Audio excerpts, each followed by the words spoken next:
Ito sa ating latest satellite images, sa patuloy nga nating minomonitor itong bagyo na nasa labas ng ating PAR.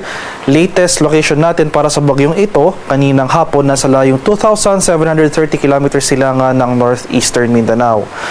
Isa itong tropical storm na may international name na Sinlaku, may taglay na lakas ng hangin na malapit sa gitna na umaabot ng 85 kilometers per hour, pagbugso na umaabot ng 105 kilometers per hour. Yung movement naman ito ay almost stationary or halos hindi gumagalaw.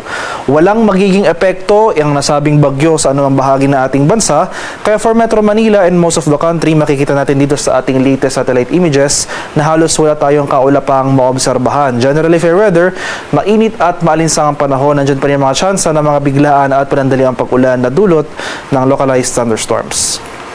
At ito naman yung ating latest tropical cyclone potential forecast. So makikita natin dito na generally westward or west-northwestward yung magiging paggalaw ni bagyong Sinlaku for next week.